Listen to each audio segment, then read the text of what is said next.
সাধারণ সম্পাদক হিসেবে আর কেউ মনোনয়ন সংগ্রহ করেনি এবং জমাও দেয়নি। তো আমরা প্রত্যাশা করেছিলাম যে হয়তো অনেকে মনোনয়ন কিনবেন, তো তারা কিনেননি, কারণ তারা আমাদের নেতৃত্বের উপর তাদের আস্থা আছে যে আমরা আন্দোলন লড়াই সংগ্রামে আমার যে আহ্বায়ক উদ্বাতুল বাড়ি আবু এবং সদস্য সচিব এবং যে রাজিউর রহমান রাজীব, আমরা আন্দোলন লড়াই সংগ্রামে আমরা ভূমিকা রেখেছি।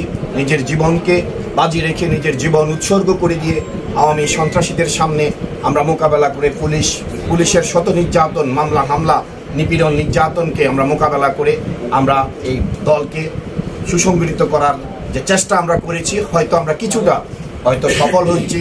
আমরা আজকে এই যেহেতু আমাদের সাথে কেউ অংশগ্রহণ করেনি, আমরা সেটা থেকে ধরে নিব যে হয়তো তারা ভেবেছে আমরা কিছুটা হলো সফল হয়েছি, যার কারণে তারা আজকে আমাদেরকে সমর্থন দিয়েছে এবং আমাদের সাথে কেউ প্রতিদ্বন্দ্বিতায় অংশগ্রহণ করেনি।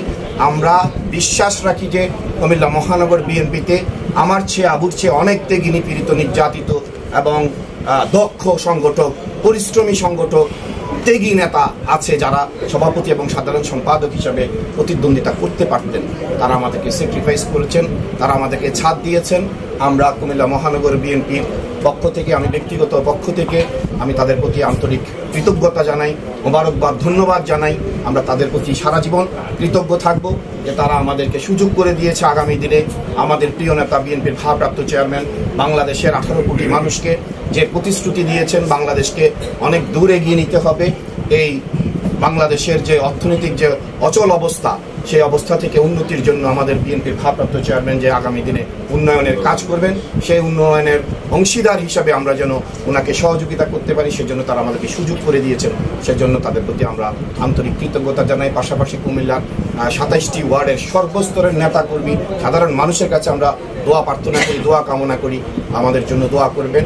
আমরা যেন বিএনপির ভারপ্রাপ্ত চেয়ারম্যান সাহেব যে ভালোবাসার মধ্য দিয়ে মানুষের মন জয় করার যে প্রতিশ্রুতি দিয়েছেন, সেটি যেন আমরা করতে পারি, মানুষের অন্তরে যেন আমরা যেতে পারি এবং মানুষের যে ভালোবাসার মধ্য দিয়ে মানুষের মন জয় করতে পারি, সেটি যেন আমরা করতে পারি। সেজন্য আপনাদের সকলের কাছে আমরা দোয়া কামনা করছি। সম্মেলনের প্রস্তুতি নিয়ে যদি কিছু বলতেন।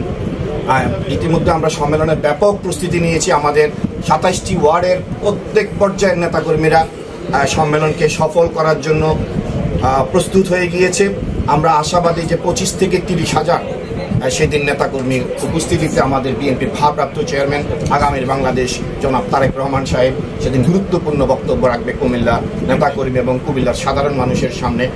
সেই প্রতীক্ষায় আমাদের প্রত্যেকটি নেতাকর্মী আজকে অপেক্ষা করছে 25 তারিখের সেই মাহিন্দ্রক্ষণ কখন আসবে, আমাদের নেতা কখন আমাদের সামনে এসে গুরুত্বপূর্ণ বক্তব্য দিবে এবং কুমিল্লা মহানগর কমিটি ঘোষণা হবে, সেজন্য নেতাকর্মীরা অপেক্ষায় আছে। ওকে।